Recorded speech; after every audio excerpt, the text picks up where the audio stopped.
I only wanted Spurs. Play the truck. So he only wanted Spurs. The news has come out that Mo Kudus has gone to Tottenham. We all expected it. I didn't expect that, to be quite honest with you.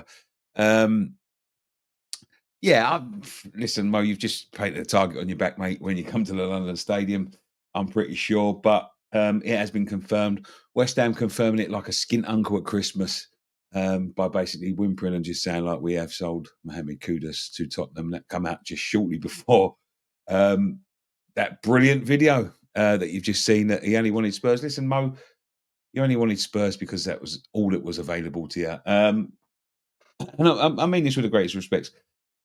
Good luck to Spurs. If you get the player that we had in the first season, you've got a fantastic player. If you get the player that we've had in the second season, we don't take returns. Uh, he's one of the players that I've always said that I didn't really give a shit whether he come or go after the performances of last season. And although it stings a little bit because of who we sold him to, um, uh, you know, I'm not too bothered to see the back of him. And I know a lot of Spurs fans are going to say it's copium and all that. Listen, you're having a great summer. If you think that's a good signing, that's up to you. Could turn out to be a great signing. Could turn out to be a big waste of money, like Richarlison.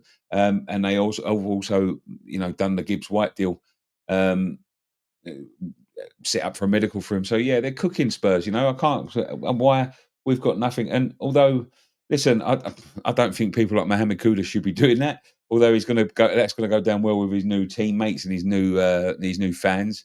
I'm pretty sure. Um,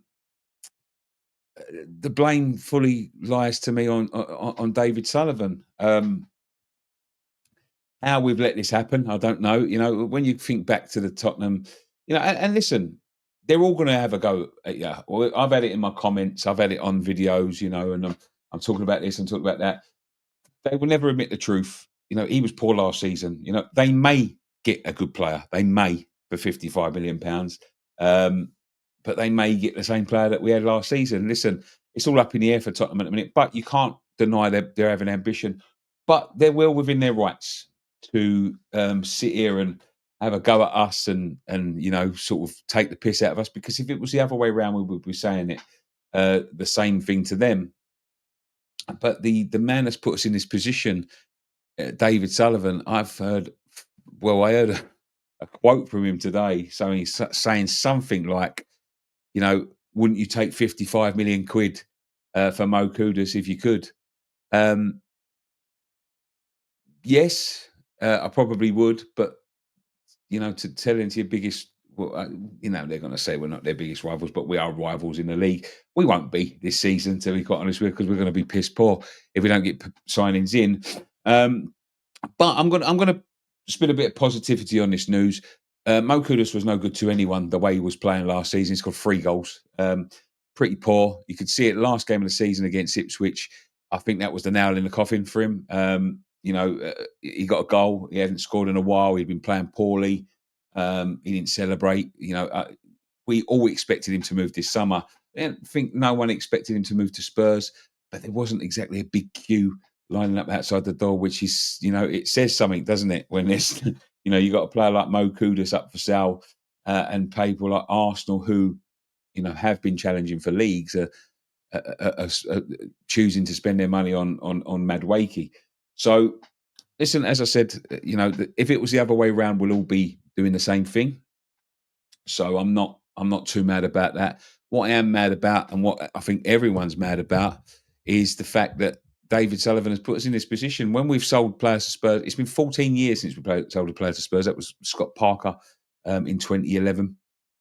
Obviously, when we went down, I think it was 2011, 2010, 2011, 2011. And we haven't dealt with them since. I remember us laughing off bids for Czech Kyoto.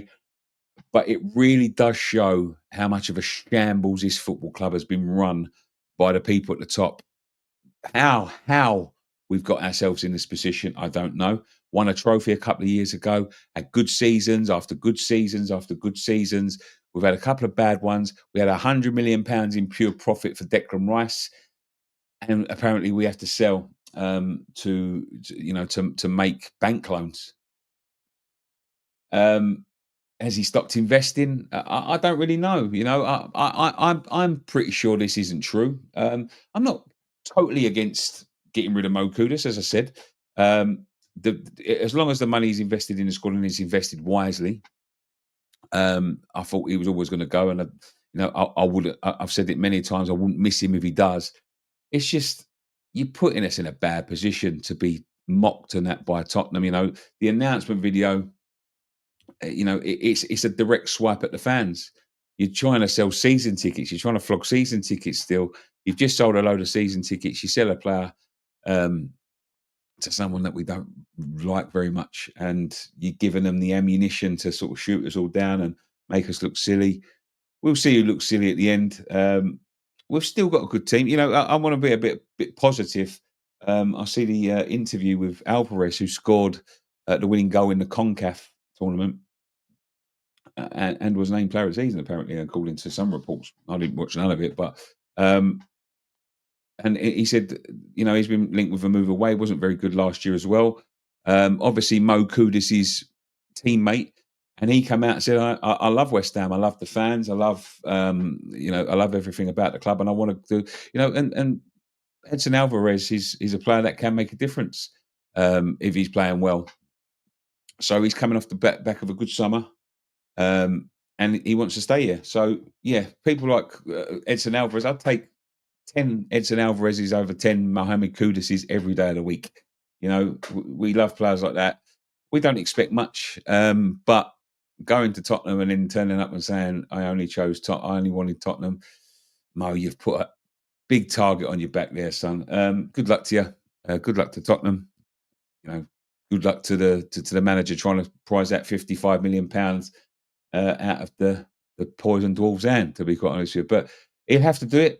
Now we can start to see signings. Now we can start to see movement. There is no more excuses, but it stings a little bit. But don't worry, we'll be back. And you never know. Every cloud has a silver lining. So just we'll have it like that, and we'll see how we get on next season. Tottenham fans are always good at talking before the fact. One of the ones that was saying to me the other day that it was. We're always giving it the big one, and we're always, trying to big ourselves up. I mean, come on. They're the biggest bunch of wafflers I've ever heard. They have won a trophy. They are in a Champions League, but they did finish 17th in the league. They've got a new manager. New managers don't always work out. Look at Nuno Espirito Santos, who's doing very well at Nottingham Forest, and not so. He didn't do so well at Tottenham. So let's see. Let's see what happens.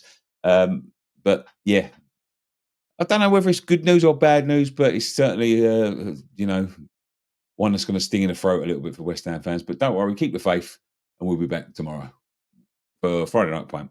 One thing left to say, come on, you irons.